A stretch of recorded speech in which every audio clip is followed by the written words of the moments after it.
Hello everyone, this is Sahana, your social science tutor from ಪರೀಕ್ಷೆ. ಇವತ್ತು ನಾವು ನಮ್ಮ ಇತಿಹಾಸದಿಂದ ಎರಡನೇ ಚಾಪ್ಟರ್ ಆದಂಥ ದಿ ಎಕ್ಸ್ಟೆನ್ಷನ್ ಆಫ್ ಬ್ರಿಟಿಷ್ ರೂಲ್ನ ಕಲಿಯೋಣ. ಸೊ ಫಸ್ಟ್ ಚಾಪ್ಟರ್ ಏನಿತ್ತು? ಅಡ್ವೆಂಟ್ ಅಲ್ವಾ? ಅಡ್ವೆಂಟ್ ಅಂದರೆ ಏನು ಹೇಳಿದ್ದೆ ನಾನು? ಬಂದರು, ಅರೈವಲ್ ಅಂತ. So the advent of Europeans to India. ಯುರೋಪಿಯನರು ಭಾರತಕ್ಕೆ ಬಂದಾಗ ಏನೇನಾಯಿತು, ಯಾರ್ಯಾರು ಬಂದರು, ಏನೇನು ಯುದ್ಧಗಳು ಮಾಡಿದ್ರು, ಇದೆಲ್ಲ ಕಲ್ತ್ವಿ ಅಲ್ವಾ? ನೆನಪಿದ್ಯಾ? ಸೊ ಇನ್ನೊಂದು ಸರಿ ಹೇಳ್ತೀನಿ. ಸೊ ಯುರೋಪಿಯನರು ಬರ್ತಾರೆ, ಒಬ್ಬರಾದ್ಮೇಲೆ ಒಬ್ಬರು ಬರ್ತಾರೆ. ಆಮೇಲೆ ಇಂಗ್ಲೀಷ್ ಅವ್ರದ್ದು ಮತ್ತು ಯಾರ್ದು? ಫ್ರೆಂಚ್ ಅವ್ರದ್ದು ಎತ್ತಿದ ಕೈ ಆಗುತ್ತೆ. ಅದರಲ್ಲೂ ಕೂಡ ಕಾರ್ನಾಟಿಕ್ ವಾರ್ಸ್ ಏನಿದೆ, ಸೊ 1, 2, 3 ಕಾರ್ನಾಟಿಕ್ ವಾರ್ಸ್ ಗೊತ್ತಲ್ವ ನಿಮಗೆ? ಎಸ್. ಸೊ ಈ ಕಾರ್ನಾಟಿಕ್ ವಾರ್ಡ್ಸಿಂದ ಬ್ರಿಟಿಷ್ ಅವ್ರದ್ದೇ ಮೇಲ್ಗೈ ಆಗುತ್ತೆ. ಸೊ ಬ್ರಿಟಿಷ್ ಅವ್ರದ್ದು ಮೇಲ್ಗೈ ಆದಮೇಲೆ ಯಾವ ಯುರೋಪಿಯನ್ಸು ಅವ್ರ ಹತ್ರ ಬರೋದಕ್ಕೆ ಬಿಡೋದಿಲ್ಲ, ಆಯಿತಾ? ಸೊ ಕಾರ್ನಾಟಿಕ್ ವಾರ್ಡ್ಸಿಂದ ಬ್ರಿಟಿಷ್ ಅವ್ರದ್ದು ಮೇಲ್ಗೈ ಆಗುತ್ತೆ ಭಾರತದಲ್ಲಿ. ಅದೊಂದು. ಇನ್ನೆರಡು ಯುದ್ಧಗಳು ಯಾವುದು ಕಲ್ತಿದ್ದು ನೀವು ಹೋದ ಚಾಪ್ಟ್ರಲ್ಲಿ? ಬ್ಯಾಟಲ್ ಆಫ್ ಪ್ಲಾಸಿ ಹಾಗೂ ಬ್ಯಾಟಲ್ ಆಫ್ ಬಕ್ಸರ್ ಅಲ್ವಾ?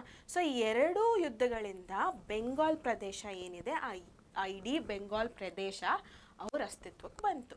ಸೊ ಆ ಒಂದು ಪ್ರದೇಶದಲ್ಲಿ ಅವ್ರದ್ದೇ ಮೇಲ್ಗೈ ಆಯಿತು ಭಾರತದಲ್ಲಿ.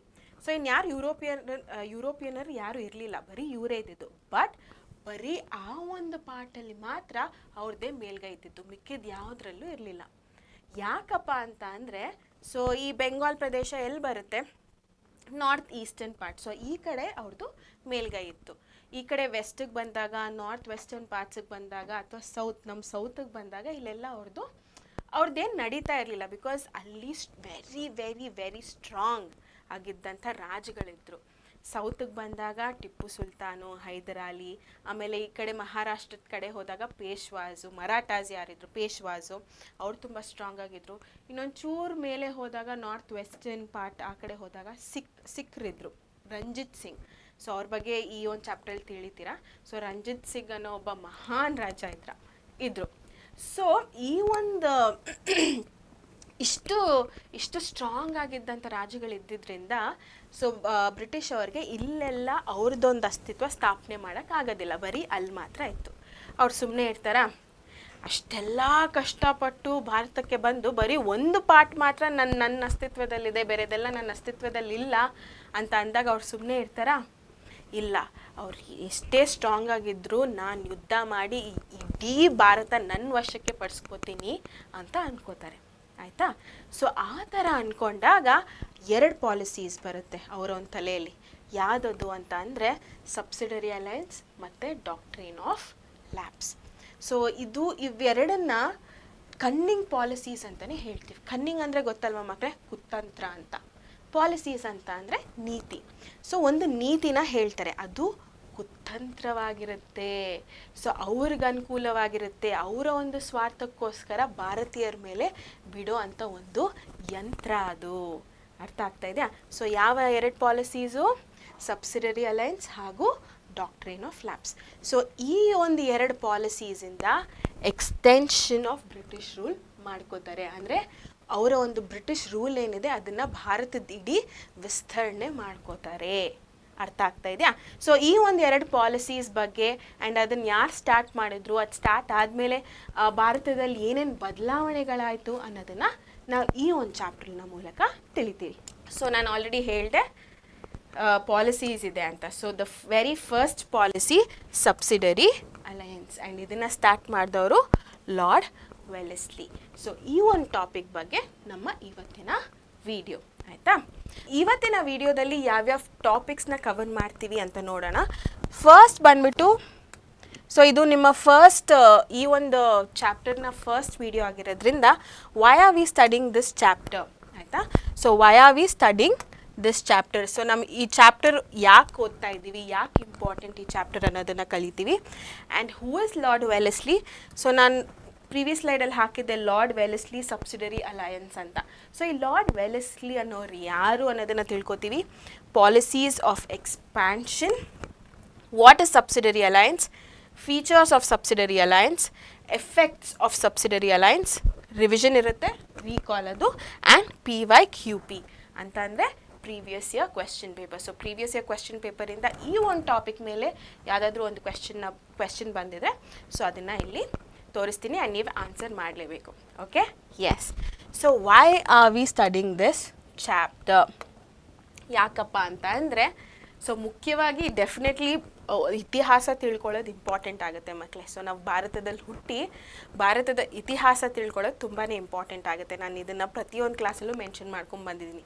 ಅಪಾರ್ಟ್ ಫ್ರಮ್ ದ್ಯಾಟ್, ನಿಮಗೆ ಯಾಕೆ ಇನ್ನೂ ಇಂಪಾರ್ಟೆಂಟ್ ಆಗುತ್ತೆ ಅದು ಅಂತ ಅಂದರೆ, ಬಿಕಾಸ್ ನೀವು 10th ಸ್ಟ್ಯಾಂಡರ್ಡ್ ಪರೀಕ್ಷೆನ ಬರೀಬೇಕು. ಸೊ ಆ ಪರೀಕ್ಷೆಯಲ್ಲಿ ಒಳ್ಳೆ marks ತರಲೇಬೇಕಲ್ವಾ.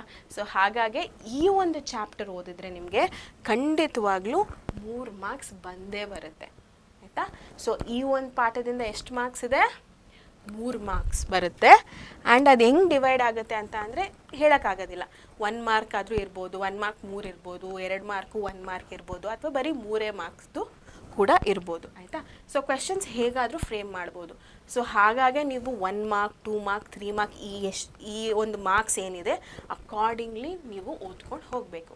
So 1, 2 or 3 marks question can be asked from this particular chapter. ಹೋದ ಚಾಪ್ಟರ್ ಎಷ್ಟಿತ್ತು? 4 ಮಾರ್ಕ್ಸ್ ಇತ್ತು ಅಲ್ವಾ. ಆ್ಯಂಡ್ ನಾನೇನು ಹೇಳಿದೆ, 4 ಮಾರ್ಕ್ಸ್ಗೂ ನೀವೆಲ್ಲ ಓದಬೇಕು. ಇಡೀ ನೂಕಿನ ಕಾರ್ನರ್, ಪ್ರತಿಯೊಂದು ಕಾರ್ನರಲ್ಲಿರೋ ಒಂದು ಅಕ್ಷರನೂ ನಿಮಗೆ ಗೊತ್ತಿರಬೇಕು. ಎಕ್ಸಾಮ್ನಲ್ಲಿ ಒಳ್ಳೆ ಮಾರ್ಕ್ಸ್ ಬರಬೇಕು ಅಂತ ಅಂದರೆ ಆ ಒಂದು ಚಾಪ್ಟ್ರಿಂದ ಅಂತ ಹೇಳಿದ್ದೆ ಅಲ್ವಾ. ಬಟ್ ಇಲ್ಲಿ ಏನಪ್ಪ ಅಂತಂದರೆ ಇಲ್ಲಿ 3 ಮಾರ್ಕ್ಸ್ ಇದೆ. ಸೊ ಅದ್ರ ಪ್ರಕಾರ ನೀವು ಓದ್ಕೊಂಡು ಹೋದರೆ, ಬ್ಲೂ ಪ್ರಿಂಟ್ ಪ್ರಕಾರ ನಾವು ಪ್ರತಿಯೊಂದು ಕ್ಲಾಸಲ್ಲೂ ಹೇಳ್ತೀವಿ ಒಂದು ವಿಡಿಯೋ ಸ್ಟಾರ್ಟ್ ಮಾಡೋಕ್ಕಿಂತ ಮುಂಚೆ. ಸೊ ಹಾಗಾಗಿ ನೀವು ಈ ಬ್ಲೂ ಪ್ರಿಂಟ್ ಪ್ರಕಾರ ಓದ್ಕೊಂಡು ಹೋದರೆ ತುಂಬ ಹೆಲ್ಪ್ಫುಲ್ ಆಗುತ್ತೆ ನಿಮಗೆ, ಆಯಿತಾ. ಸೊ ಇಲ್ಲಿ ಇದರಿಂದ ಎಷ್ಟು ಮಾರ್ಕ್ಸ್ ಬರುತ್ತೆ? 3 ಮಾರ್ಕ್ಸ್ ಕಂಪಲ್ಸರಿ ಬರುತ್ತೆ. Okay, next, who is Lord Wellesley? So ಇಲ್ಲಿ ಕಾಣಿಸ್ತಾ ಇದೆಯಲ್ಲ ಈ ಚಿತ್ರ, ಇವರೇ ಲಾರ್ಡ್ ವೆಲ್ಲೆಸ್ಲಿ ಅನ್ನೋರು. ಸೊ ಇವರು ಬೇಸಿಕಲಿ ಭಾರತಕ್ಕೆ ಗವರ್ನರ್ ಜನರಲ್ ಆಗಿರ್ತಾರೆ. ಯಾವೊಂದು ಇಸ್ವಿಯಲ್ಲಿ? 1798 to 1805 ಅಥವಾ 1805. ಸೊ ಈ ಒಂದು ಪೀರಿಯಡಲ್ಲಿ ಇವರು ಗವರ್ನರ್ ಜನರಲ್ ಆಗಿರ್ತಾರೆ ಭಾರತಕ್ಕೆ. ಅರ್ಥ ಆಗ್ತಾ ಇದೆಯಾ? ಸೊ ಇವರೇನಪ್ಪ ಮಾಡ್ತಾರೆ ಅಂತಂದರೆ, ಬ್ರಿಟಿಷ್ ರೂಲ್ ಏನಿದೆ ಅದನ್ನು ಭಾರತದಲ್ಲಿ ಇನ್ಕ್ರೀಸ್ ಮಾಡಬೇಕು ಅಂತ ಅನ್ಕೋತಾರೆ. ಸೊ ಬ್ರಿಟಿಷ್ ರೂಲ್ ಏನಿದೆ, ಸೊ ಬ್ರಿಟಿಷ್ ರೂಲ್ ನಾನು ಆಲ್ರೆಡಿ ಹೇಳಿದೆ, ಬರೀ ಒಂದು ಪಾರ್ಟಲ್ಲಿದೆ ಅಷ್ಟೇ. ಇವಾಗ ಇಡೀ ಭಾರತಕ್ಕೆ ಅದನ್ನು ನಾನು ವಿಸ್ತರಣೆ ಮಾಡಬೇಕು ಅಂತ ಅನ್ಕೋತಾರೆ. ಇನ್ಕ್ರೀಸ್, ಇದೇನಿದು? ಇನ್ಕ್ರೀಸ್.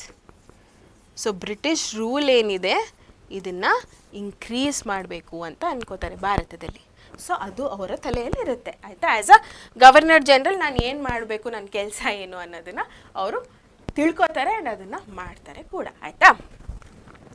ನೆಕ್ಸ್ಟ್ ಏನಿದೆ? Yes, so policies of expansion. So expansion ಮಾಡಬೇಕು ಅಂತ ಅಂದರೆ ಏನೇನಿರಬೇಕು ಅಂತ. ಸೊ ಇಲ್ಲಿ 3 ಪಾಲಿಸೀಸ್ ಇದೆ ಆ್ಯಂಡ್ ಇದು ಕೂಡ ತುಂಬ ಇಂಪಾರ್ಟೆಂಟ್. ಸೊ ಏನು 3 ಪಾಲಿಸೀಸ್ ಅಂತ ಅಂದರೆ, war against new States. War against new States ಅಂತ ಅಂದರೆ ಇವರ ವಶದಲ್ಲಿ ಯಾವ್ದು ಇಲ್ವೋ ಅದು ನ್ಯೂ ಸ್ಟೇಟ್ಸ್ ಇವರಿಗೆ, ಆಯಿತಾ. ಸೊ ಇವ್ರ ವಶದಲ್ಲಿ ಸೌತ್ ಇಂಡಿಯಾ ಇಲ್ಲ, ಆಮೇಲೆ ಮರಾಠ ಆ ಒಂದು ಸೆಕ್ಷನ್ ಇಲ್ಲ, ಆಮೇಲೆ ಸಿಖ್ರ ಆ ಒಂದು ಸೆಕ್ಷನ್ ಇಲ್ಲ. ಸೊ ಇವೆಲ್ಲ ಏನಪ್ಪ ಅಂತಂದರೆ ನ್ಯೂ ಸ್ಟೇಟ್ಸ್ ಅವರಿಗೆ. ಸೊ ಈ ಸ್ಟೇಟ್ಸ್ ಮೇಲೆ ನಾನು ಯುದ್ಧ ಮಾಡಿ ಅದನ್ನು ನನ್ನ ವಶಕ್ಕೆ ಪಡ್ಕೋಬೇಕು ಅನ್ನೋದು ಒಂದು ಪಾಲಿಸಿ. ಸೆಕೆಂಡ್ ಪಾಲಿಸಿ ಏನಪ್ಪ ಅಂತಂದರೆ, administration over British States. So ನನ್ನ ಅಸ್ತಿತ್ವದಲ್ಲಿ ಏನಿದೆಯೋ ಅದನ್ನು ನಾನು ಕಾಪಾಡ್ಕೋಬೇಕು, ಅದನ್ನು ನಾನು ನೋಡ್ಕೋಬೇಕು ಕರೆಕ್ಟಾಗಿ. ಬೇರೆಯವ್ರು ಬಂದು ಅದನ್ನು ಮತ್ತೆ ನನ್ನಿಂದ ತಗೋಬಾರ್ದು. ಸೊ ನಾನಲ್ಲಿ ಏನು ಅಡ್ಮಿನಿಸ್ಟ್ರೇಷನ್ ಏನಿದೆ ನನ್ನ ಒಂದು ಸ್ಟೇಟ್ಸಲ್ಲಿ ಅದನ್ನು ನಾನು ಕರೆಕ್ಟಾಗಿ ಜಾಗ್ರತೆಯಾಗಿ ನೋಡ್ಕೋಬೇಕು, ಅದು ಒಂದು. ಇನ್ನೊಂದು ಯಾವುದಪ್ಪ ಅಂತಂದರೆ ಸಬ್ಸಿಡರಿ ಅಲಯನ್ಸ್. ಸೊ ನಮ್ಗೆ ಇವಾಗ ಮೇನ್ ಟಾಪಿಕ್ ಯಾವುದಪ್ಪ ಅಂತಂದರೆ ಇದೆ ಸಬ್ಸಿಡರಿ ಅಲಯನ್ಸ್, ಆಯಿತಾ.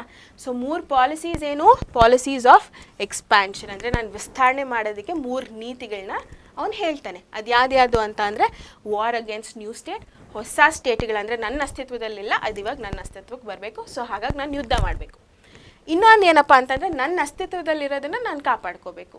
ಇನ್ನೊಂದು ಸಬ್ಸಿಡರಿ ಅಲಯನ್ಸ್. ಸೊ ಇವಾಗ ಇದು ನಿಮಗೆ ಕ್ವೆಶ್ಚನ್ ಬರುತ್ತೆ, ಏನು ಮ್ಯಾಮ್ ಸಬ್ಸಿಡರಿ ಅಲಯನ್ಸು ಅಂತ ಅಂದರೆ ಅಂತ. ಸೊ ಇವಾಗ ನೋಡೋಣ ಏನು ಸಬ್ಸಿಡರಿ ಅಲಯನ್ಸ್ ಅಂತ ಅಂದರೆ ಅಂತ. What is subsidiary alliance? So ಇದು ತುಂಬ ಇಂಪಾರ್ಟೆಂಟ್. ಇದು 1798. ಸೊ 1798 ಶುರು ಮಾಡ್ತಾರೆ ಸಬ್ಸಿಡರಿ ಅಲಯನ್ಸ್ ಅನ್ನೋದು. 1798, ಆಯಿತಾ. ಸೊ ಇದು ಯಾಕಾಗಿರುತ್ತಪ್ಪ ಅಂತ ಅಂದರೆ, ಒಂದು ಲೋಕಲ್ ಕಿಂಗ್ಸ್ನ ಅವರ ಒಂದು ವಶಕ್ಕೆ ಪಡ್ಕೊಳ್ಳೋದಕ್ಕೆ. ಲೋಕಲ್ ಕಿಂಗ್ಸ್ ಯಾರ್ಯಾರು ಇರ್ತಾರೆ, ಆವಾಗೆಲ್ಲ ಚಿಕ್ಕ ಚಿಕ್ಕ ಪ್ರಾವಿನ್ಸಸ್ ಇದ್ವು ಅಲ್ವಾ. ಸೊ ಇಡೀ ಒಂದು ರಾಷ್ಟ್ರಕ್ಕೆ ಒಬ್ಬ ಕಿಂಗ್ ಅಂತ ಏನಿರಲಿಲ್ಲ. ಒಂದು ರಾಜ್ಯ ಅಂತ ತಗೊಂಡಾಗ ಅದರಲ್ಲೇ ಚಿಕ್ಕ ಚಿಕ್ಕ ಪ್ರಾವಿನ್ಸಸ್ ಇದ್ವು. ಸೊ ಈ ಒಂದು ಲೋಕಲ್ ಕಿಂಗ್ಸ್ನೆಲ್ಲ ನಾನು ನನ್ನ ಒಂದು ವಶಕ್ಕೆ, ನನ್ನ ಒಂದು ಕಂಟ್ರೋಲ್ಗೆ ತಗೋಬೇಕು ಅನ್ನೋದು ಅವರ ಒಂದು ಗುರಿಯಾಗಿರುತ್ತೆ, ಆಯಿತಾ. ಆ್ಯಂಡ್ ಇದು ಏನಾಗಿರುತ್ತಪ್ಪ ಅಂತಂದರೆ ಮಿಲಿಟ್ರಿ ಪ್ರೊಟೆಕ್ಷನ್ ಅಗ್ರಿಮೆಂಟ್, ಇದೊಂದು ಒಪ್ಪಂದ ಆಗಿರುತ್ತೆ. ಮಿಲಿಟ್ರಿ ಪ್ರೊಟೆಕ್ಷನ್ ಒಪ್ಪಂದ ಆಗಿರುತ್ತೆ. ಯಾರ ನಡುವೆ? ಇಬ್ಬರ ನಡುವೆ. ಆಬ್ವಿಯಸ್ಲಿ ಒಪ್ಪಂದ ಅಂತ ಅಂದರೆ ಇಬ್ಬರು ಇರಲೇಬೇಕಲ್ವಾ. ಒಂದು EIC ಅಂತ ಅಂದರೆ ಈಸ್ಟ್ ಇಂಡಿಯಾ ಕಂಪನಿ, ಇನ್ನೊಂದು ಇಂಡಿಯನ್ ಸ್ಟೇಟ್. ಸೊ ಇದು ಯಾವುದಿದು? EIC ಅಂತಂದರೆ ನಾನು ಈ ಥರ ಶಾರ್ಟ್ ಫಾರ್ಮ್ಸ್ ಯೂಸ್ ಮಾಡ್ತಾ ಇರ್ತೀನಿ. ಸೊ ಇದನ್ನ ನೆನ್ಪಿಟ್ಕೊಳ್ಳಿ, ಈಸ್ಟ್ ಇಂಡಿಯಾ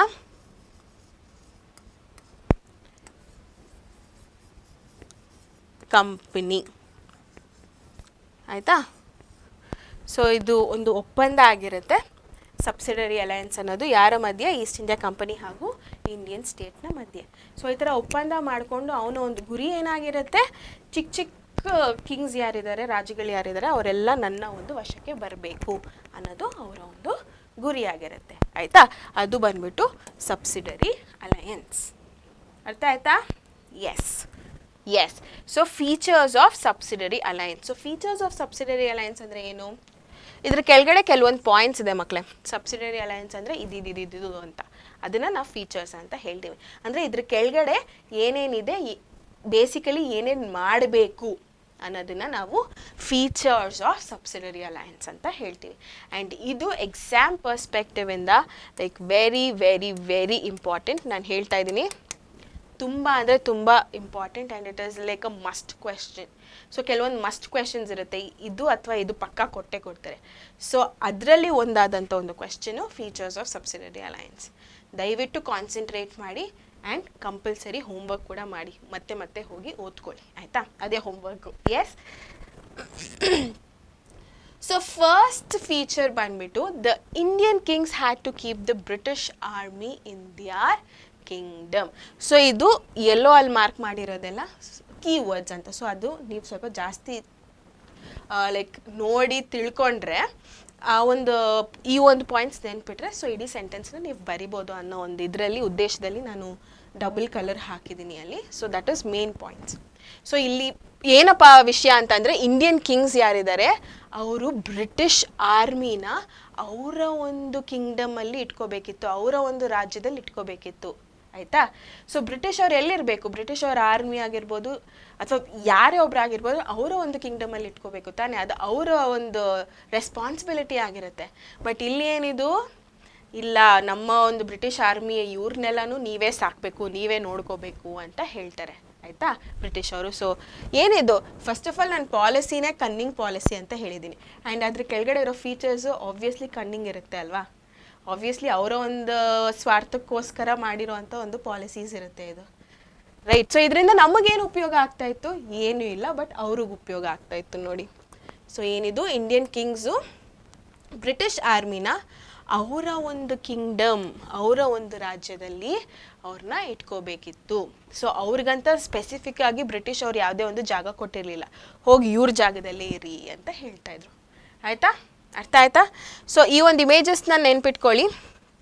ಸೆಂಟೆನ್ಸ್ ನೆನಪಿಲ್ಲ ನೆನಪಾಗ್ತಾ ಇಲ್ಲ ಅಂದವ್ರಿಗೆ ಅಟ್ಲೀಸ್ಟ್ ವಿಜುವಲ್ ಆಗಿ ನೋಡಿದಾಗ ಅಟ್ಲೀಸ್ಟ್ ನೀವು ನೋಡಿ ಸೆಂಟೆನ್ಸ್ನ ಫಾರ್ಮ್ ಮಾಡ್ಬೋದು ಅಂತ ಹಾಕಿರೋದು, ಆಯಿತಾ. ಸೊ ಕಿಂಗ್ಸು ಬ್ರಿಟಿಷ್ ಆರ್ಮಿನ ಅವರ ಒಂದು ಕಿಂಗ್ಡಮಲ್ಲಿ ಇಟ್ಕೋಬೇಕಿತ್ತು, ಪಾಯಿಂಟ್ ನಂಬರ್ 1. ಪಾಯಿಂಟ್ ನಂಬರ್ 2 ಏನಪ್ಪ ಅಂತ ಅಂದರೆ, the state concerned had to bear expenses of the British Army along with their monthly wages and give certain revenue lands. ಗೊತ್ತಾಯ್ತಾ ಎಷ್ಟು ಕುತಂತ್ರ ನಡೀತಾ ಇದೆ ಅಂತ? ಸೊ ಬರೀ ಅವ್ರನ್ನ ಇಟ್ಕೊಳ್ಳೋದಲ್ಲ, ಅವ್ರನ್ನ ಇಟ್ಕೊಂಡ್ಮೇಲೆ ಅವರ ಒಂದು ಖರ್ಚುಗಳು ಏನಿದೆ, ಆಯಿತಾ. ಸೊ ದಿನನಿತ್ಯದ ಖರ್ಚುಗಳಿರುತ್ತಲ್ವ, ಅವ್ರು ತಿನ್ನೋದಕ್ಕೆ ಊಟ, ತಿಂಡಿ, ನೀರು, ಬಟ್ಟೆ ಇದೆಲ್ಲನೂ ನೋಡ್ಕೋಬೇಕಿತ್ತು. ಅದಲ್ದಿರ ಮಂತ್ಲಿ ವೇಜಸ್ ಅಂದರೆ ಏನು? ಸಂಬಳಗಳು, ತಿಂಗಳು ಸಂಬಳ ಕೊಡಬೇಕು. ಅವ್ರದ್ದು ಎಲ್ಲ ದಿನನಿತ್ಯದ ಖರ್ಚುಗಳು ನೋಡಿಕೊಂಡು ತಿಂಗಳು ಸಂಬಳನೂ ಕೊಡಬೇಕಿತ್ತು. ಅದು ಸಾಲದು ಅಂತ ರೆವೆನ್ಯೂ ಲ್ಯಾಂಡ್ಸ್, ಕೆಲವೊಂದು ಲ್ಯಾಂಡ್ಸ್ನ ಕೂಡ ಕೊಡಬೇಕಿತ್ತು ಅವರಿಗೆ. ಅರ್ಥ ಆಯ್ತಾ? ಸೊ ಬರೀ ಅವರನ್ನು ಇಟ್ಕೊಳ್ಳೋದಲ್ಲ, ಬಟ್ ಇಟ್ಕೊಂಡ್ಮೇಲೆ ಅವರಿಗೆ ಸಂಬಳಗಳು ಮತ್ತು ಅವರ ಒಂದು ಎಕ್ಸ್ಪೆನ್ಸಸ್ ಏನಿದೆ, ದಿನನಿತ್ಯದ ಖರ್ಚುಗಳು, ಅದು ಕೂಡ ನೋಡ್ಕೋಬೇಕಾಗಿತ್ತು. ಅದ್ರ ಜೊತೆಗೆ ಕೆಲವೊಂದು ಭೂಮಿ, ಇಷ್ಟು ಭೂಮಿ ಅಂತ ಕೊಡಬೇಕಿತ್ತು, ರೆವೆನ್ಯೂ. ಆಯಿತಾ? ಸೊ ಇಷ್ಟು ಭೂಮಿ ಅಂತ ಕೂಡ ಕೊಡಬೇಕಿತ್ತು. ಆಯಿತಾ? ಅರ್ಥ ಆಯ್ತಾ? ಎಸ್. ಸೊ ಇಲ್ಲಿ ನಾನು ವೈಟಲ್ಲಿ ಬರೆದಿರೋದು ಹೈಲೈಟೆಡ್ ಪಾಯಿಂಟ್ಸು. ಸೊ ನಾನು ಆವಾಗಲೇ ಎಲ್ಲೋ ಅಂತ ಅಂದೆ. ಸೊ ಎಲ್ಲೋ ಸೆಂಟೆನ್ಸು, ವೈಟಲ್ಲಿ ಬರೆದಿರೋದು ನಿಮಗೆ ಒಂಥರ ಕೀಪ್ ವರ್ಡ್ ಥರ, ಅದನ್ನೇ ನೆನ್ಪಿಟ್ಕೊಳ್ಳಿ. ಓಕೆನಾ? Yes. Next, king had to have a British resident in his court. So ರಾಜರಿಗಂತ ಇರೋದು ಅರಮನೆ ಅಲ್ವಾ? ಸೊ ಅದು ರಾಜರಿಗೆ ಮಾತ್ರ ಸೀಮಿತ. ರಾಜರಿಗೆ, ಅವರ ಒಂದು ಫ್ಯಾಮಿಲಿ ಮೆಂಬರ್ಸ್ಗೆ, ಅವರೊಂದು ಇದಕ್ಕೆ ಲೈಕ್ ಅಲ್ಲಿ ಬಂದು ಏನು ಮಾಡ್ತಾಯಿದ್ರು ಜನಗಳು, ಅವರ ಒಂದು ಕಷ್ಟ ಸುಖ ಇದನ್ನೆಲ್ಲ ಹೇಳ್ಕೊತಾ ಇದ್ರು. ಅಲ್ಲಿ ಜಡ್ಜ್ಮೆಂಟ್ಸ್ ಎಲ್ಲ ನಡೀತಾ ಇತ್ತು, ಇದೆಲ್ಲ ಆಗ್ತಾಯಿತ್ತು. ಅದು ಒಂದು ಅರಮನೆ, ಅದು ಬರೀ ರಾಜನಿಗೆ ಸೀಮಿತವಾದಂಥದ್ದು ಅಲ್ವಾ?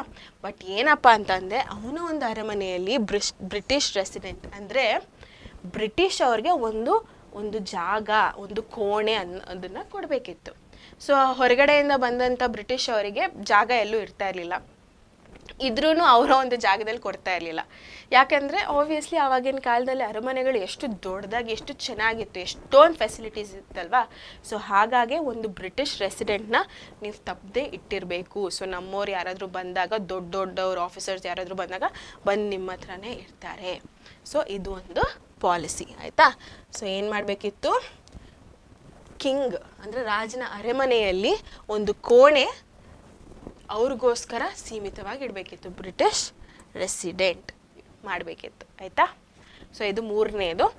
ನಾಲ್ಕನೇದು ಏನಪ್ಪ ಅಂತ ಅಂದರೆ, the king could not appoint any other European without the permission of the British. So ಇವಾಗ ರಾಜ ಅಂತ ಅಂದರೆ ಅವನು ಕಿಂಗು ಅಲ್ವಾ? ಸೊ ಆ ಒಂದು ರಾಜ್ಯಕ್ಕೆ ಅವನದೇ ಎಲ್ಲ. ಬಟ್ ಇಲ್ಲಿ ಬ್ರಿಟಿಷ್ ಅವರ ಅಸ್ತಿತ್ವದಲ್ಲಿ ಬಂದಾಗ ರಾಜರಿದ್ರೂ ಏನೋ ಒಂದು ಕೆಲಸಕ್ಕೆ, ಯಾವುದೋ ಒಂದು ಕೆಲಸಕ್ಕೆ ಒಬ್ಬ ಯುರೋಪಿಯನ್ ಅಂದರೆ ಬ್ರಿಟಿಷ್ ಅವ್ರನ್ನ ಯಾವುದೋ ಒಂದು ಚಿಕ್ಕ ಕೆಲಸಕ್ಕೆ ನಾನು ಕೊಳ್ಬೇಕು ಅಂತ ಅಂದ್ಕೊಂಡ್ರೆ ಡೆಫಿನೆಟ್ಲಿ ಪರ್ಮಿಷನ್ ತೊಗೋಬೇಕಿತ್ತು. ಆಯಿತಾ? ಸೊ ಯಾವುದೋ ಒಂದು ಚಿಕ್ಕ ಕೆಲಸ, ಬಾಪ ಇದೊಂದು ಮಾಡಿಬಿಟ್ಟು ಹೋಗೋ ಅನ್ನೋದಕ್ಕೂ ಗವರ್ನರ್ ಜನರಲ್ಲು ಅಥವಾ ಯಾವುದೋ ಒಂದು ಬ್ರಿಟಿಷ್ ಆಫೀಸರ್ ಯಾರೇ ಇದ್ರೂ ಅವರ ಒಂದು ಪರ್ಮಿಷನ್ ತೊಗೊಂಡೆ ರಾಜ ಆಗಿದ್ದವನು ಬೇರೆಯವ್ರಿಗೆ ಕೆಲಸ ಕೊಡಬೇಕಿತ್ತು. ಅರ್ಥ ಆಯ್ತಾ? ಸೊ ಅದು ಈ ಪಾಯಿಂಟ್ನ ಎಕ್ಸ್ಪ್ಲನೇಷನ್ ಅದು. So the king could not appoint, ನೋಡಿ, the king could not appoint any other European. So any other European without the permission of the British. ಅರ್ಥ ಆಯ್ತಾ? ಸೊ ಯಾರೇ ಆಗಿರ್ಬೋದು, ಅವನು ಜಸ್ಟ್ ಲೈಕ್ ಒಂದು ಚಿಕ್ಕ ಆಳಾಗಿರ್ಬೋದು ಅಥವಾ ಒಂದು ಸೈನಿಕ ಆಗಿರ್ಬೋದು, ಏನೇ ಆಗಿರ್ಬೋದು. ಸೊ ಅವನ್ನ ಯಾವತ್ತಿದ್ರೂ ಇವರ ಒಂದು ಪರ್ಮಿಷನ್ ಕೇಳಿಬಿಟ್ಟೆ ಅವನ್ನ ಉಪಯೋಗಿಸ್ಕೋಬೇಕಿತ್ತು. ಸುಮ್ಮನೆ ಹಂಗೆ ಉಪಯೋಗಿಸ್ಕೊಳ್ಳೋಕೆ ಆಗ್ತಾಯಿರಲಿಲ್ಲ. ಬಟ್ ಬ್ರಿಟಿಷ್ ಅವ್ರು ನಮ್ಮನ್ನು ಉಪಯೋಗಿಸ್ಕೋತಾ ಇದ್ರು, ಬಟ್ ಅವ್ರನ್ನ ಉಪಯೋಗಿಸ್ಕೋಬೇಕು ಒಬ್ಬ ರಾಜನಾಗಿ ನಾನು ಅಂತ ಅಂದರೆ, ಬಟ್ ಸ್ಟಿಲ್ ಇವ್ರ ಹತ್ರಕ್ಕೆ ಹೋಗಲೇಬೇಕಿತ್ತು ನಾನು. ಅರ್ಥ ಆಯ್ತಾ? ಹಾಂ. ಸೊ ಇದು 4ನೇ ಪಾಯಿಂಟು. 5ನೇ ಪಾಯಿಂಟ್ ಏನಪ್ಪ ಅಂತಂದರೆ, in order to enter into any agreement or pact. ಅಂದರೆ ನಾನು ಇವಾಗ ಹೊಸದಾಗಿ ಏನೋ ಒಂದು ಅಗ್ರಿಮೆಂಟ್, ಒಪ್ಪಂದ ಮಾಡಬೇಕು ಅಂತ ಅಂದರೆ ಏನು ಮಾಡಬೇಕಿತ್ತು, with any other Indian States the permission of the governor general was mandatory. So ಇವಾಗ ನಾನು ಒಬ್ಬ ಸ್ಟೇಟ್ನ ರಾಜ, ಇನ್ನೊಂದು ಸ್ಟೇಟ್ನ ರಾಜ, ಭಾರತೀಯರೇ ನಾವಿಬ್ರು. ಆಯಿತಾ? ಈ ಒಂದು ರಾಜ್ಯಕ್ಕೆ ನಾನು ರಾಜ, ಇನ್ನೊಂದು ರಾಜ್ಯಕ್ಕೆ ನೀವು ರಾಜ ಅಂತ ಅಂದ್ಕೊಳ್ಳಿ. ಆಯಿತಾ? ಸೊ ಇವಾಗ ನಾನು ನಿಮ್ಮ ಜೊತೆ ಒಂದು ಒಪ್ಪಂದ ಮಾಡಬೇಕು ಅಂತ ಅಂದರೆ ಅದು ನನಗೆ ನಿಮಗೆ ಬಿಟ್ಟಿದ್ದು. ಬೇರೆಯವ್ರು ಬಂದು ಏನೋ ಮಾಡಬೇಕು ಅಂತ ಏನಿಲ್ವಲ್ಲ. ಬಿಕಾಸ್ ನಾವಿಬ್ಬರು ಭಾರತೀಯರೇ, ನಾವಿಬ್ರಿಗೂ ಚೆನ್ನಾಗಿ ಗೊತ್ತಿದೆ, ನೀವೇನು ನಾನೇನು ಅಂತ ನಿಮಗೆಲ್ಲ ಗೊತ್ತಿದೆ. ಆಯಿತಾ? ಬಟ್ ಆ ಥರ ಆಗ್ತಾ ಇರಲಿಲ್ಲ. ನಾನು ನೀವು ಏನಾದರೂ ಒಂದು ಒಪ್ಪಂದ ಮಾಡಬೇಕು ಅಂತ ಅಂದರೆ ಡೆಫಿನೆಟ್ಲಿ ಬ್ರಿಟಿಷ್ ಅವರ ಒಂದು ಪರ್ಮಿಷನ್ ಬೇಕಿತ್ತು. ಅರ್ಥ ಆಗ್ತಾ ಇದೆಯಾ? ಸೊ ನಮ್ಮ ಇಬ್ಬರ ನಡುವೆ ಏನಾದರೂ ಒಂದು ಒಪ್ಪಂದ ಆಗಬೇಕು ಅಂತ ಅಂದರೆ 3ನೇ ವ್ಯಕ್ತಿ ಯಾರದು, ಬ್ರಿಟಿಷ್ ಅವ್ರದ್ದು ಪರ್ಮಿಷನ್ ಬೇಕಿತ್ತು. ಆಯಿತಾ? ಸೊ ಬ್ರಿಟಿಷ್ ಅವ್ರ ಪರ್ಮಿಷನ್ ಅಂತ ಅಂದರೆ ಆವಾಗ ಯಾರು ಗವರ್ನರ್ ಜನರಲ್ ಇರ್ತಾರೋ ಅವರ ಒಂದು ಪರ್ಮಿಷನ್ ಬೇಕಿತ್ತು. ಆಯಿತಾ? ಸೊ ಏನೇ ಒಂದು ಒಪ್ಪಂದ ಮಾಡ್ಕೋಬೇಕು ಅಂತ ಅಂದರೆ ಯಾರ ನಡುವೆ, ಸ್ಟೇಟ್ಸ್ಗಳ ನಡುವೆ. ಸೊ ನಾನು ಇಲ್ಲಿ ನಮ್ಮ ಕರ್ನಾಟಕ ಸ್ಟೇಟ್ನೇ ಹೈಲೈಟ್ ಮಾಡಿದ್ದೀನಿ. ಸೊ ಸ್ಟೇಟ್ಸ್ನ ನಡುವೆ ಏನೋ ಒಂದು ಒಪ್ಪಂದ ಆಗಬೇಕು ಅಂತ ಅಂದರೆ, ನನ್ನ ನಡುವೆ ನಿಮ್ಮ ನಡುವೆ ಏನಾದರೂ ಒಂದು ಒಪ್ಪಂದ ಆಗಬೇಕು ಅಂತ ಅಂದರೆ ಗವರ್ನರ್ ಜನರಲ್, ಆವಾಗಿನ ಗವರ್ನರ್ ಜನರಲ್ ಯಾರಿರ್ತಾರೋ ಅವ್ರದ್ದು ಪರ್ಮಿಷನ್ ಬೇಕಿತ್ತು. ಅರ್ಥ ಆಯ್ತಾ?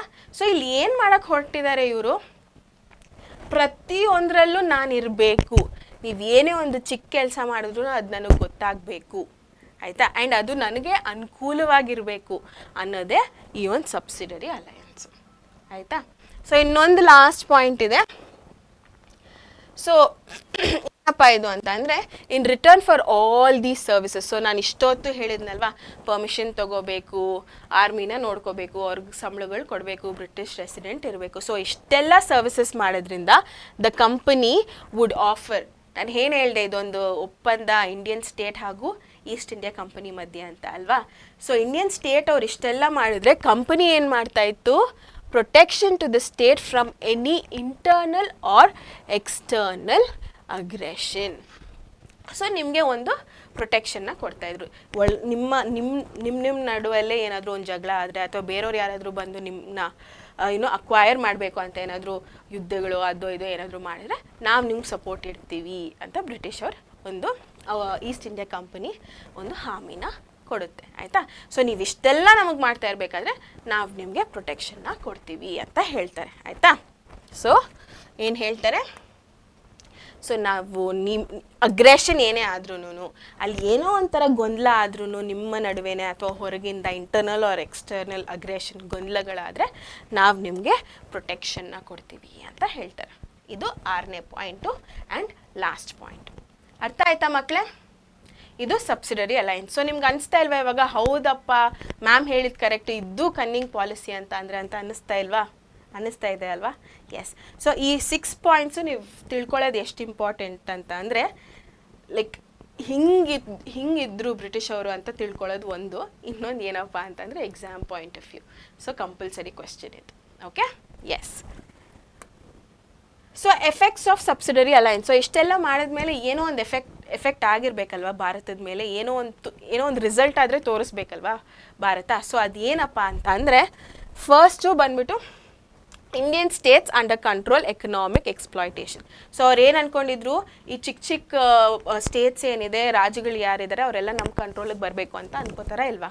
ಸೊ ಅದನ್ನು ಅವರು ಸಾಧಿಸ್ತಾರೆ.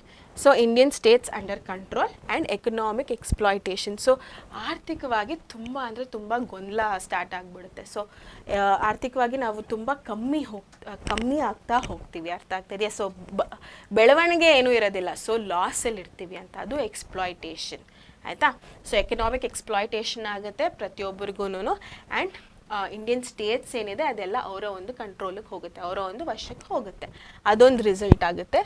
ಇನ್ನೊಂದು ಏನಪ್ಪ ಅಂತಂದರೆ ನಿಜಾಮ್ ಆಫ್ ಹೈದ್ರಾಬಾದ್.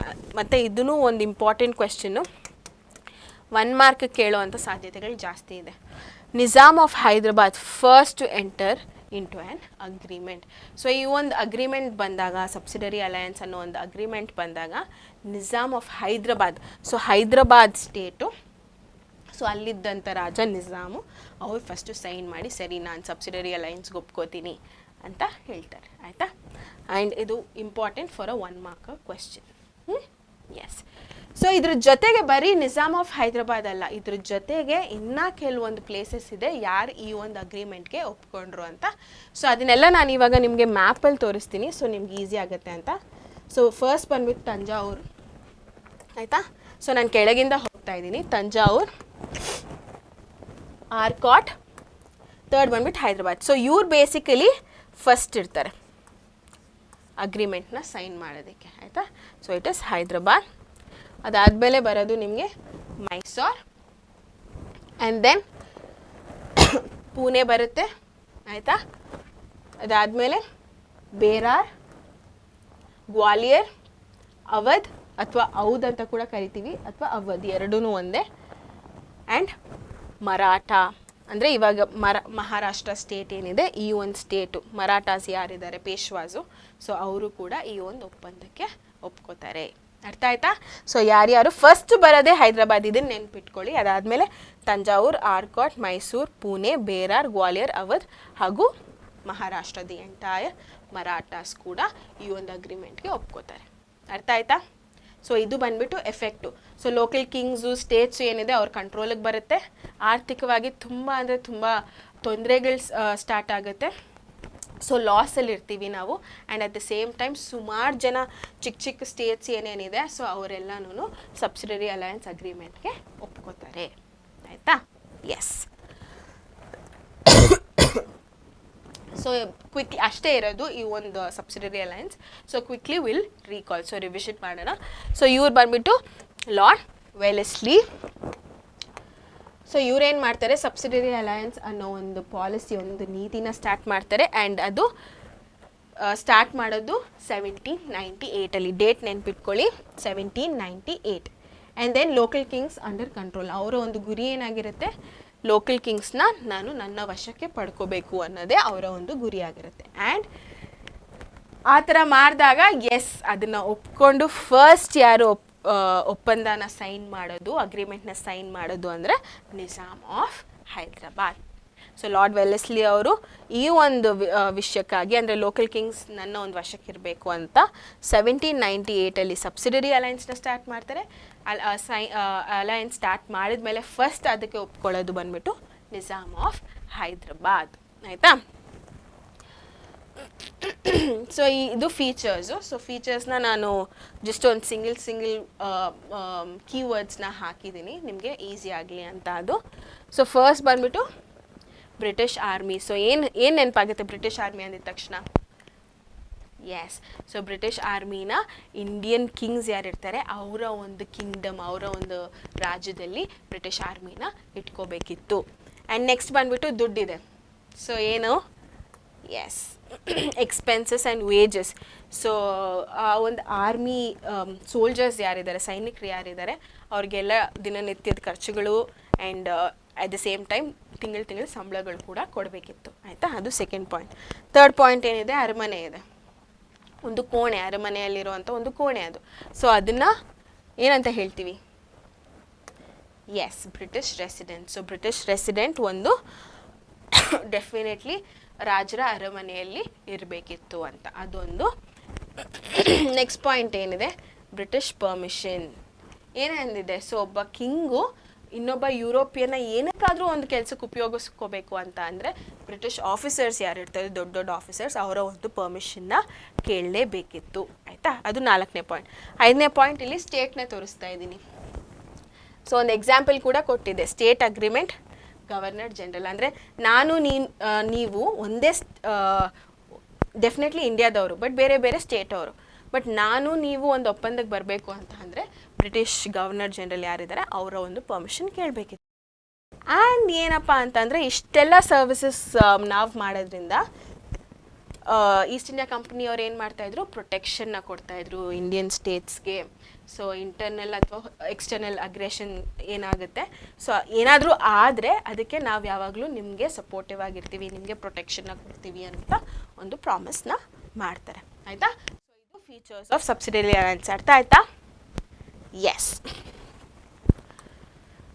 ಸೊ ಇವಾಗ PYQP. ಸೊ ನಾನು ನಿಮ್ಗೆ ಆಲ್ರೆಡಿ ಪ್ರಾಮಿಸ್ ಮಾಡಿದೆ ಪ್ರೀವಿಯಸ್ ಇಯರ್ ಕ್ವೆಶ್ಚನ್ ಪೇಪರ್ ಏನಿದೆ, ಸೊ ಈ ಒಂದು ಟಾಪಿಕ್ ಮೇಲೆ ಯಾವ ಒಂದು ಕ್ವೆಶನ್ಸ್ ಬಂದಿದೆ ಅದನ್ನು ಸಾಲ್ವ್ ಮಾಡೋಣ ಅಂತ.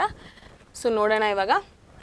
ಫಸ್ಟ್ ಬಂದ್ಬಿಟ್ಟು the first princely state to accept subsidiary alliance is, ನಾನು ಹೇಳಿದ್ದೆ ಆವಾಗಲೇ ದಿಸ್ ಇಸ್ ವೆರಿ ಇಂಪಾರ್ಟೆಂಟ್ ಅಂತ. ಸೊ 1 ಮಾರ್ಕಿಗೆ ಏಪ್ರಿಲ್ 2023 ರೀಸೆಂಟಾಗಿ ಕೇಳಿರೋ ಅಂಥ ಕ್ವೆಶ್ಚನ್ ಇದು. So Nawab of Awadh, Nawab of Junagadh, Nawab of Hyderabad, Nizam of Hyderabad and Scindia of Gwalior. So ಯಾರಿದು? ಬೇಗ ಕಮೆಂಟ್ ಮಾಡಿ. Yes. So the answer is C, Nizam of Hyderabad. So Nizam of Hyderabad ಬಂದ್ಬಿಟ್ಟು first princely state to accept the agreement. ಆಯಿತಾ? ಅಥವಾ ಸಬ್ಸಿಡರಿ ಅಲಯನ್ಸ್. ನೆಕ್ಸ್ಟ್ ಬಂದ್ಬಿಟ್ಟು why did Wellesley introduce subsidiary alliance. So ಇದು ಕೂಡ 1 marker, April 2023 ಕೇಳಿರೋದು. So why did Wellesley introduce, ಯಾಕೆ start ಮಾಡಿದ್ರು subsidiary ಅಲಯನ್ಸ್ನ ಅಂತ. ಸೊ ಯಾಕೆ ಸ್ಟಾರ್ಟ್ ಮಾಡಿದ್ರು? So Lord Wellesley introduce subsidiary alliance to bring the Indian kings under control. So ಅವರ ಒಂದು ವಶಕ್ಕೆ ತರಬೇಕು ಪ್ರತಿಯೊಂದು ರಾಜ್ಯಗಳು ಆ ಒಂದು ರಾಜ್ಯಗಳ ರಾಜರನ್ನ ಅಂತ ಅವ್ರು ಏನು ಮಾಡ್ತಾರೆ, ಸಬ್ಸಿಡರಿ ಅಲಯನ್ಸ್ನ ಸ್ಟಾರ್ಟ್ ಮಾಡ್ತಾರೆ. Okay, next what why the conditions of subsidiary alliance. So ಇದು 2 ಮಾರ್ಕ್ ಕ್ವೆಶ್ಚನ್ ಏಪ್ರಿಲ್ 2022 ಅಲ್ಲಿ ಕೇಳಿದ್ದಾರೆ. ಆ್ಯಂಡ್ ಇದು ಬೇಸಿಕಲಿ ನೀವು ನೋಡ್ದಂಗೆ 6 ಪಾಯಿಂಟ್ಸ್ ಇದೆ. ಸೊ 2 ಮಾರ್ಕ್ಸಿಗೆ ಕೇಳಿದ್ರಿಂದ ಎನಿ 4 ಬರಿಬೋದು. ಬಟ್ ಇದು ಆ್ಯಕ್ಚುಲಿ 3 ಮಾರ್ಕ್ ಕ್ವೆಶ್ಚನ್. ಆವಾಗ ನೀವು ಇಡೀ 6 ಪಾಯಿಂಟ್ಸ್ನ ಬರೀಲೇಬೇಕು, ಆಯಿತಾ. ಬಟ್ ನಾನಿಲ್ಲಿ ನಿಮಗೆ ಎಲ್ಲ 6 ಪಾಯಿಂಟ್ಸ್ನ ತೋರಿಸ್ತೀನಿ. ಅದರಿಂದ 2 ಮಾರ್ಕ್ಸಿಗೆ ಬಂದಾಗ ಎಕ್ಸಾಮಲ್ಲಿ ನೀವು ಬರೀ 4 ಪಾಯಿಂಟ್ಸ್ ಬರೆದ್ರು ಸಾಕು. ಎಸ್, ಸೊ ಮತ್ತೆ ಏನಿದೆ ಅದೇ ರಿಪೀಟ್ ಮಾಡ್ತಾ ಇದ್ದೀನಿ. So the Indian kings had to keep the British army in their kingdom. Point number 1. The state concern had to bear the expenses of the British army along with their monthly wages and give certain revenue lands. Third point ಬಂದುಬಿಟ್ಟು king had to have a British resident in his court.